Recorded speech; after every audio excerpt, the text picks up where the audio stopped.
Hello everybody, today is day 48 of reading Bill Clinton My Life. Not 48. Of reading Bill Clinton My Life. My name is Tia and this is my older brother Trum if you haven't read with us so far. And today it's going to be different and we're just going to take turns reading. So, let's get going. You go first. No, you go first. You go. There might be any rock scissors in there. Rock, paper, scissors for who goes first and then we just keep take turns. Yeah. Right, ready, go. No. Yes, yeah. Like that, go. Come on. Who goes first? Shoot. Okay. I win. You go first and then you turn.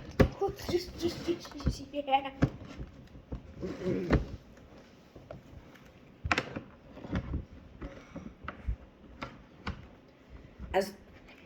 As the hot summer weeks passed, I saw more and more evidence that the old South hadn't given up the ghost, and the new South wasn't yet powerful enough to chase it away. Most of our schools were still segregated, and resistance remained strong. One county courthouse in the Mississippi Delta had a white and colored designations on the doors of public restrooms. When I asked one elderly black lady in another town to vote for Judge Holt, she said she couldn't because she hadn't paid her poll tax. I told her that Congress had eliminated the poll tax 2 years earlier, and all she had to do was register. I don't know if she did. Okay, Tian. Your turn. Still. Okay. I know. I lost the page. Wrong page. Still. Okay. Put. Mate, just hold Okay. it. Hold Tiến với Kê Trung Hiến. Cả mẹ ạ. Okay, man. Still, there were signs of a new day. While campaigning in Arkadelphia, 35 miles south of Hot Springs, I met the leading candidate for the South Arkansas congressional seat. A young man named David Pryor.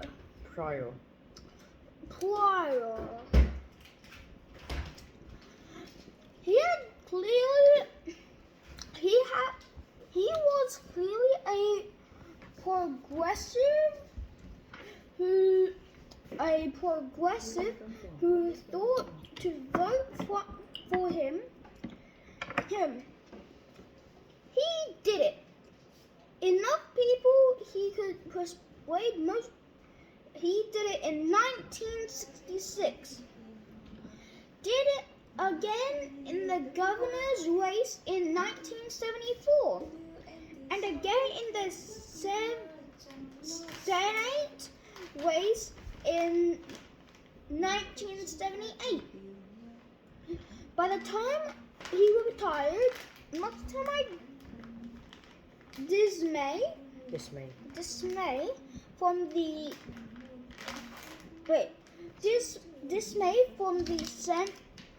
Senate in 1996. David Pryor was the most popular politician in Arkansas. The With a. Huh? You didn't say 8. I said with a fine. No, you said with fine. You didn't say 8. Okay. I said with a fine. With a fine progressive legacy. Everyone thought of him as their friend, including me. The kind of retail politics Pryor mastered was important in a rural state like Arkansas, where more than half of the people lived in towns with fewer than 5,000 people, and tens of thousands lived out in the country. We were still in the days before television ads, especially negative ones, assumed a large role in elections they have now. Candidates mostly bought television time to look into the camera and talk to voters.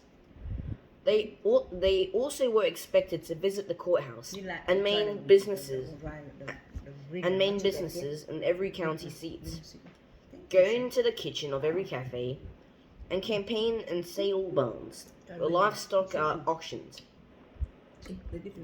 The county fairs and pie suppers were fertile territory, and of course, every weekly newspaper and radio station expected a visit and an ad or two.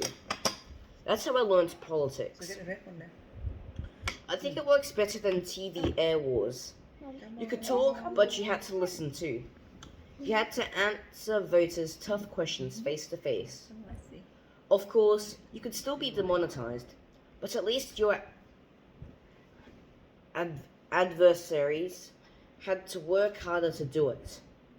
And when you took a shot at your opponent, you had to take it, not hide behind some bogus committee that's expected to make a killing from your time in office if it destroyed the other candidate.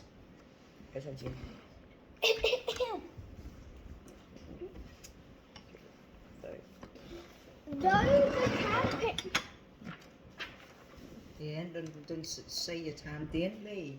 Though the campaigns were more personal, they were far from just personality contests. Yep. When there were big issues at stake, they had to be addressed. And if a strong tide of public opinion was rolling in and you couldn't go with the flow in good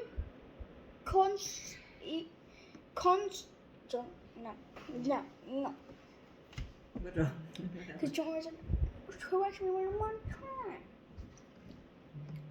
With good conscience, you had to be tough. Right, you had to be tough. This means conscience, not conscience. Conscience. You had to be tough, disciplined. No. Disciplined. No. Disciplined. Oh yeah, my bad.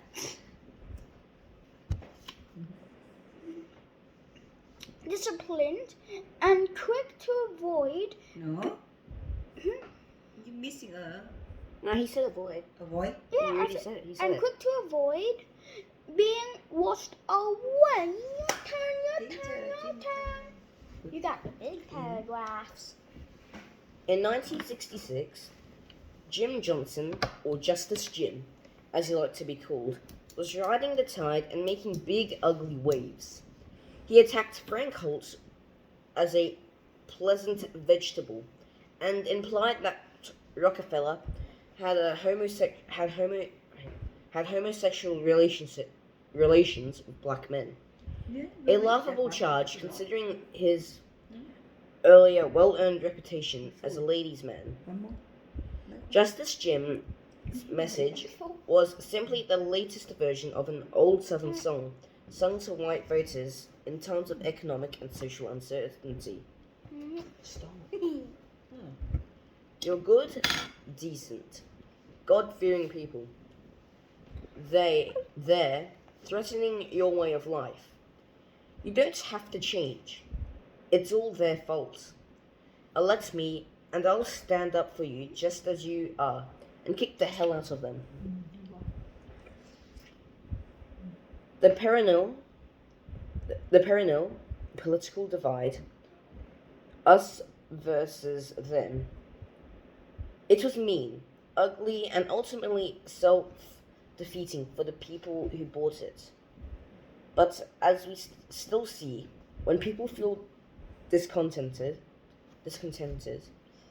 and insecure, it often works.